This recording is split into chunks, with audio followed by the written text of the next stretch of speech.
Love ബേഡ്സിനെ fry ചെയ്യുന്ന സ്ഥലമുണ്ടോ? നല്ല മസാലയൊക്കെ തേച്ച് വെളിച്ചെണ്ണയിൽ ഫ്രൈ ചെയ്യുന്ന സ്ഥലമുണ്ടോ? എന്തായാലും എനിക്കറിയില്ല. നമ്മളിന്നിപ്പോൾ ഉള്ളത് അതുപോലെ എല്ലാം ഫ്രൈ ചെയ്ത് കിട്ടുന്ന ഒരു സ്ഥലത്താണ്. ഫ്രൈ ആയിട്ടും കറിയായിട്ടും ഒക്കെ കിട്ടുന്ന, അതിലുപരി നല്ലൊരു ഏരിയയും നല്ല ആംബിയൻസും ഒക്കെ ഉള്ള ഒരു സ്ഥലത്താണ്. ഇവിടെ നമ്മൾ ചെന്നപ്പോഴത്തേക്ക് ഈ അവരുടെ മുമ്പ് മീൻ വളർത്തിക്കൊണ്ടിരുന്ന കുളമാണത്. അപ്പോൾ ഇത് കംപ്ലീറ്റ് കലങ്ങി കിടക്കുമെന്ന് ചോദിച്ചപ്പം കഴിഞ്ഞ ദിവസം പെയ്ത മഴയിലാണ് ഇങ്ങനെ സംഭവിച്ചതെന്നാണ് പറയുന്നത്. ആകെ ഒരു എന്താ പറയുന്നത്, കുളമായി കിടക്കുന്നു. നമ്മൾ ചെന്ന സ്ഥലത്ത് അവിടെ തമിഴ്നാട്ടിൽ നിന്ന് കുറച്ച് പയ്യന്മാർ നിന്ന് പാട്ടൊക്കെ ഇട്ട് ഡാൻസൊക്കെ കളിക്കുന്നുണ്ടായിരുന്നു. അപ്പം നമ്മളുള്ളത് ഇന്നൊരു ഷാപ്പിലാണ് ഉള്ളത്. ലൊക്കേഷനൊക്കെ ഞാൻ അവസാനം പറയുന്നുണ്ട്. അപ്പം നമ്മൾ ഓരോ ദിവസം നനച്ചിരിക്കാതെയാണല്ലോ ഓരോ ട്രിപ്പുകൾ പോകുന്നത്. അപ്പോൾ ഇന്ന് നമ്മൾ ഒരു ഫുഡ് കഴിക്കാനായിട്ട് പോയതാണ്. പയ്യന്മാർ പാട്ടൊക്കെ വെച്ച് ഭയങ്കര ഡാൻസും ബഹളമൊക്കെ. അപ്പോൾ ചെന്ന് കയറിയപ്പോൾ നമുക്കൊരു ശല്യമായിട്ട് തോന്നിയെങ്കിലും അവരൊരു മൂലയ്ക്ക് ഡാൻസ് കളിക്കുകയല്ലേ, അവർ വേറെ ശല്യം ചെയ്യുന്നില്ലല്ലോ. അപ്പോൾ അതുകൊണ്ട് നമ്മളെ ബാധിക്കുന്ന കാര്യമല്ല. അത് മാത്രം ഒരു സൈഡിലാണ് അവർ ചെയ്യുന്നത്. ഇവിടെ ഒരുപാട് ഏരിയയും ഒരുപാട് ഹട്ടുകളും ഉള്ളതുകൊണ്ട് മറ്റ് വരുന്നവരൊക്കെ അത് വലിയ ശല്യമല്ല കേട്ടോ. പിന്നെ നമ്മളൊരു തന്ത വൈബൊക്കെ വെച്ച് ആലോചിക്കുമ്പോൾ ഭയങ്കര ശല്യം നമുക്ക് ഫസ്റ്റ് തോന്നും. എന്നാലും ഇതൊക്കെ കുറച്ചിരുന്ന് കാണുമ്പോൾ രസമല്ലേ. ഇതൊക്കെ വിശാലമായ ഒരു ഏരിയ തന്നെ ഉണ്ട് കേട്ടോ ഇവിടെ. എനിക്ക് തോന്നുന്നൊരു 6 ഏക്കറോളം ഉണ്ട്. അതിനകത്താണ് ഈ ഒരു ഷാപ്പും സ്ഥിതി ചെയ്യുന്നത്. ഇവിടെ പ്രധാനമായിട്ട് ആൾക്കാരെല്ലാം വരുന്നത് ഫുഡ് കഴിക്കാനാണെന്ന് തോന്നുന്നു. അപ്പോൾ ഞാനിവിടെ ഒരു 15 വർഷം മുന്നേ എൻ്റെ കൂട്ടുകാരോട് വന്നിട്ടുണ്ട്. സത്യം പറഞ്ഞാൽ പ്രൈമറി ഡാൻസ് കളിച്ച് കുറച്ച് കഴിഞ്ഞപ്പോൾ എനിക്ക് അതൊക്കെയാണ് ഓർമ്മ വന്നത്. നമ്മുടെ കൂട്ടുകാർ പഠിച്ചുകൊണ്ടിരിക്കുമ്പോൾ തന്നെ ഞാൻ ജോലിയായി പുറത്ത് പോയായിരുന്നു. അപ്പോൾ അവൻ ആദ്യമായിട്ട് പോയിട്ട് തിരിച്ച് വന്നപ്പോഴത്തേക്ക് നമുക്കെല്ലാം ഇവിടെ വെച്ചായിരുന്നു പാർട്ടി നടത്തിയത്. അപ്പം ഇതിൻ്റെ പേര് പറഞ്ഞാൽ വെള്ളിയാഴ്ചക്കവനാണ്. വർക്കലയ്ക്ക് ഒരു 5 കിലോമീറ്റർ അടുത്താണ് ഈ സാധനം സ്ഥിതി ചെയ്യുന്നത്. വെള്ളിയാഴ്ചക്കവൻ ഒരു ഷാപ്പല്ല, ഒരു അമ്പലമാണ് വെള്ളിയാഴ്ചക്കവൻ. ആ അമ്പലത്തിൻ്റെ പേരാണ്. അപ്പോൾ ഇവിടെ ഇങ്ങനെ ആവശ്യം പോലെ താറാവും പിന്നെ അതൊക്കെ ഉണ്ട്. അപ്പോൾ ഇതൊക്കെ നമുക്ക് അവിടെ ചെല്ലുമ്പോൾ കാണാം. ഒരു പ്രത്യേക അന്തരീക്ഷമാണ്, ഒരു തണുത്ത അന്തരീക്ഷമാണ്. നമ്മൾ ഇതുവരെ പോയപ്പോഴത്തേക്കല്ലേ നമുക്ക് ഭയങ്കര ഡാൻസ് കളിക്കാൻ കണ്ടിട്ടുണ്ടോ, അല്ലാതെ ഭീകര അന്തരീക്ഷമൊന്നുമില്ല കേട്ടോ. അപ്പോൾ ഫാമിലി ആയിട്ടൊക്കെ നമുക്ക് പോകാം. അത് മാത്രമല്ല ഒരുപാട് ഫാമിലിയോട് വന്നിരിക്കുന്ന ഫുഡ് കഴിക്കുന്നതൊക്കെ നമ്മൾ കണ്ടിട്ടുണ്ട്. അപ്പോൾ ഇതൊക്കെ നല്ല രസമാണ്. അതൊക്കെ സമയം പോകാനായിട്ട് അവിടെയൊക്കെ നിൽക്കുന്ന കാണാനൊക്കെ ആയിട്ടൊക്കെ ഉണ്ട്. എന്താ പറയുന്നത്, ഒരു ഗ്രാമഭംഗി നമുക്ക് ആസ്വദിച്ചുകൊണ്ട് തന്നെ കഴിക്കാൻ പറ്റും. കായൽവാരമല്ല, ഇതൊരു തോടാണ് കേട്ടോ. നാളെ ഭാഷ പറഞ്ഞാൽ തോട്ടിൻ്റെ സൈഡിലുള്ള ഷാപ്പാണത്. ഇവിടുത്തെ ഫുഡ് ഭയങ്കര പേരുകേട്ടതാണ്. പിന്നെ അതിനൊക്കെ തന്നെ ഇവിടെ ഒരുപാട് നെഗറ്റീവൊക്കെ വരുന്നുണ്ട്. ഒരുപാട് കമൻറ്റൊക്കെ വരും നെഗറ്റീവൊക്കെ.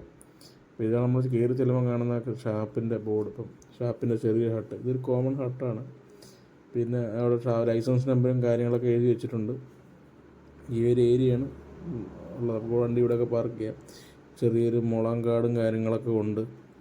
അവിടെ ഡാൻസ് കളിച്ചിട്ടുന്ന പയ്യന്മാർ പോവാണ് കേട്ടോ. അമ്മമാർ ഉള്ള പിടുത്തോടിച്ചുകൊണ്ട് പോവുകയാണ്. തമിഴ്നാട്ടിൽ നിന്ന് വന്ന തമിഴ് പയ്യൻസാണ്. അവർ കാറ്റാറ്റയൊക്കെ കാണിച്ചു, ഓക്കെ ടാറ്റ അമ്മമാർ പോകുന്നുണ്ട്. ഇവിടെ കംപ്ലീറ്റ് മരങ്ങളും തണലും ഒക്കെയാണ് കേട്ടോ. നമ്മൾ നേരെ വന്ന് നമ്മളതിനകത്തൊരു ഹട്ടിനകത്തോട്ട് കയറി. അവിടുത്തെ സ്റ്റാഫുകളാണ് ഈ നിൽക്കുന്നതൊക്കെ. അടുപ്പിച്ചടുപ്പിച്ചാണ് ഹട്ടുകൾ ഉള്ളത് കേട്ടോ. എന്നാലും വലിയ പരസ്പരം ശല്യം ആവത്തില്ല. എന്നാൽ തൊട്ടടുത്തടുത്തുമാണ്. അവർക്ക് സർവ് ചെയ്യാനൊക്കെ ആയിട്ടുള്ള എളുപ്പത്തിനായിരിക്കും അത്. നമുക്ക് ആ ഇടതുവശത്ത് കണ്ടതെന്ന് പറഞ്ഞാൽ ഒരു 20ഓളം പേരൊക്കെ 10-15 പേർക്ക് ഇരിക്കാവുന്നതാണ്. നമ്മൾ കയറിയെന്ന് പറയുമ്പം 6-7 പേരൊക്കെ ഇരിക്കാവുന്നൊരു 6 പേരൊക്കെ ഇരിക്കാവുന്നൊരു ഹട്ടാണ്. ഞാൻ ഉൾപ്പെടെ 7 പേരുണ്ടായിരുന്നു. അപ്പോൾ ഒരു ഫാനുണ്ട്. ഷീറ്റാണ് കേട്ടോ മുകളിൽ. പക്ഷേ ഷീറ്റ് മാറ്റിയിട്ട് ഓല ചെയ്താൽ കുറച്ചുകൂടെ ഒരു വൈബായതിനെ, ഇച്ചിരി കൂടുമായിരുന്നു. പക്ഷേ വർഷാവർഷം മാറ്റണമെന്നുണ്ടായിരുന്നായിരിക്കാം അവർ ഈ തകര ഷീറ്റിലോട്ട് മാറിയത്. അപ്പം ഷാപ്പിൻ്റെ അവിടുത്തെ ചെറുന്നിയൂർ, ഈ സ്ഥലത്തിൻ്റെ പ്രോപ്പർ പേര് ചെറുന്നിയൂർ എന്നാണ് കേട്ടോ. രാജേന്ദ്രൻ ആറാണ് ലൈസൻസ് ചെയ്യുന്നത്. നമുക്കായിട്ടുള്ള ഫുഡായിട്ട് നമ്മൾ ചേച്ചി വരുന്നുണ്ട്. അതാവോ നടന്ന് വരുന്നുണ്ട്. അങ്ങ് ബാക്കിൽ കാണുന്നതാണ് കിച്ചൺ. അപ്പോൾ അവിടെ ചേച്ചി കൊണ്ടുവരുന്നുണ്ട്. നമ്മൾ പറഞ്ഞേക്കുന്ന എല്ലാവർക്കും ഊണും പിന്നെ കണവ ഫ്രൈ അങ്ങനെയുള്ള കുറച്ച് ഐറ്റങ്ങളാണ്. കണവ ഫ്രൈ പറഞ്ഞിട്ടുണ്ട്. അത് കണക്കാണ് ഇവരെ ഊണ് കൊള്ളാം കേട്ടോ. ഒരു ബേസിക് ഊണിനകത്ത് തന്നെ കുറച്ച് ഐറ്റമൊക്കെ ഉണ്ട്. പിന്നെ നമ്മൾ ഞണ്ട് പറഞ്ഞിട്ടുണ്ടായിരുന്നു. അത് കണക്കിന് ചീനി, പിന്നെ ഒരു താറാവ് റോസ്റ്റ്, ഒക്കെ പറഞ്ഞിട്ടുണ്ടായിരുന്നു. പിന്നെ കരിമീൻ ഫ്രൈ പറഞ്ഞിട്ടുണ്ട്. ഇപ്പം നമ്മൾ ഒരു ബേസിക് ഊണ് എടുക്കുക, ഒരാൾ വന്ന് ഊണ് മാത്രം പറഞ്ഞാൽ തന്നെ അതിൻ്റെ കൂടെ കഴിക്കാൻ മീൻ കറിയും കാര്യങ്ങളൊക്കെ ഉണ്ട്. നമ്മൾ കരിമീനൊക്കെ എത്തിയിട്ടുണ്ട്. കരിമീൻ പറഞ്ഞായിരുന്നു, കരിമീനും എത്തിയിട്ടുണ്ട്. അങ്ങനെ ഒരു വിഭവസമൃദ്ധമായ സദ്യ അല്ല, ലക്ഷറി സദ്യ നമുക്ക് പറയാം. നമ്മൾ സാധാരണക്കാരനെ സംബന്ധിച്ചിടത്തോളം അത് പറയാം. ഞാൻ നിന്നപ്പോഴേ നമ്മുടെ വീടിനടുത്തുള്ളൊരു ചേട്ടനാണ് എന്നെ വിളിച്ചത്. എന്നെയല്ല വിളിച്ചത്, വണ്ടിയാണ് വിളിച്ചത്. അപ്പം നമ്മളൊരു ഫ്രണ്ടോടെ ആയതുകൊണ്ട് കക്ഷിയിൽ കൂടെ വന്ന് ഈ വീഡിയോ ഒക്കെ എടുക്കാൻ പറ്റിയത്. സംഭവം എന്ന് പറഞ്ഞാൽ കൊള്ളാം കേട്ടോ. കരിമീനൊക്കെ നല്ല സെറ്റ് കരിമീനാണ്. ഇവിടുത്തെ റേറ്റും കാര്യങ്ങളൊന്നും ഞാൻ പറയുന്നില്ല. പിന്നെ പ്രധാന കാര്യം ഞാനല്ല ബില്ല് കൊടുത്തത്, അതുകൊണ്ടാണ്. അത് മാത്രമല്ല, ഇവിടെ റേറ്റ് എന്തായാലും കൂടുതലായിരിക്കും, പക്ഷേ നല്ലൊരു അന്തരീക്ഷമാണ്. അത് മാത്രമല്ല, ഞാൻ വേറൊരു ഷാപ്പിൽ ഇപ്പം പോയൊരു വീഡിയോ ഇട്ടിരുന്നത്, അത് വെച്ച് നോക്കുകയാണെന്നുണ്ടെങ്കിൽ അവിടത്തെക്കാട്ടും ഫുഡ് കഴിക്കാനും ഈ ഒരു സെറ്റപ്പ് കൊള്ളാം കേട്ടോ. ഫുഡും ടേസ്റ്റും ഉണ്ട്. മറ്റിടത്ത് ആംബിയൻസ് ഭയങ്കര ആംബിയൻസാണ്. ഇതിൻ്റെ ഒരു 10 ഇരട്ടി ആംബിയൻസാണ് അവിടെ. പക്ഷേ അവിടുത്തെ ഫുഡ് വലിയ ഗുണമൊന്നുമില്ല. പക്ഷേ ഇവിടെ ഫുഡ് കൊള്ളാം കേട്ടോ. നല്ല ഫുഡാണ്. അത്യാവശ്യം ഏരിയയും കാര്യങ്ങളൊക്കെ ഉണ്ട്. എന്നാലും നമുക്ക് കഴിക്കാവുന്ന ഏരിയയുള്ളൂ. പിന്നെ അതുപോലെ ഫാമിലിയായിട്ടൊക്കെ വന്നാൽ നമുക്ക് പ്രൈവറ്റായിട്ട് നമുക്ക് ഇരിക്കാൻ പറ്റും. അവിടെ ഒരുപാട് ഫാമിലി അപ്പം വെക്കേഷനൊക്കെ ആയിട്ട് ഒരു ദിവസം ഇറങ്ങി അടിച്ച് പൊളിച്ച് ഈ ഫുഡൊക്കെ കഴിക്കാനെന്നുണ്ടെങ്കിൽ ഞാനത് റെക്കമെൻഡ് ചെയ്യുന്നുണ്ട് കേട്ടോ നിങ്ങൾക്ക്. റേറ്റ് ഞാൻ റെക്കമെൻഡ് ചെയ്യുന്നില്ല, റേറ്റ് കൂടുതലായിരിക്കാം.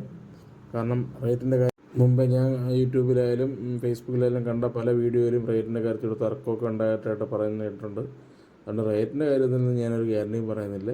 റേറ്റ് കൂടുതലാണ്. സാധാരണ നമ്മളിപ്പം ഒരു കടയിൽ പോകുമ്പോൾ ഒരു മീൻ കറിക്ക് ഇപ്പം 60 രൂപയാണെങ്കിൽ ഇവിടെ ഒരു 100 രൂപ പ്രതീക്ഷിക്കാം. ആ 60ൻ്റെ സ്ഥലത്ത് 100 120 രൂപ പ്രതീക്ഷിക്കാം. അപ്പം ആ ഒരു കണക്കിലാണ് നിങ്ങൾ വില പ്രതീക്ഷിച്ചുള്ളത്. പിന്നെ വേറെ കാര്യം, നമ്മൾ എവിടെ പോയി കഴിക്കുന്നതിൽ നമുക്ക് വില ചോദിക്കുന്നതിൽ ഒരു തെറ്റുമില്ല. അതുകൊണ്ട് വില ചോദിച്ച് തന്നെ കഴിക്കാം. അപ്പം നിങ്ങൾക്ക് വീഡിയോ ഇഷ്ടമായെന്ന് കരുതുന്നു. അപ്പം നമ്മുടെ യാത്രകൾ തുടരുകയാണ്. അതിനോടൊപ്പം പറ്റുന്ന കാഴ്ചകളും ഞാൻ പകർത്തി നിങ്ങളിലേക്ക് എത്തിക്കാം. ഓക്കെ. ഇനിയിപ്പോൾ എന്തായാലും അടുത്തുനിന്ന് ലോങ് ട്രിപ്പുകളൊന്നും ബുക്കിങ്ങിലില്ല. അഥവാ പോകണമെങ്കിൽ പ്രതീക്ഷിക്കാതെ പോവുകയാണെങ്കിൽ ഞാൻ ഉറപ്പായിട്ടും വീഡിയോ ഇടുന്നതായിരിക്കും. ഓക്കെ.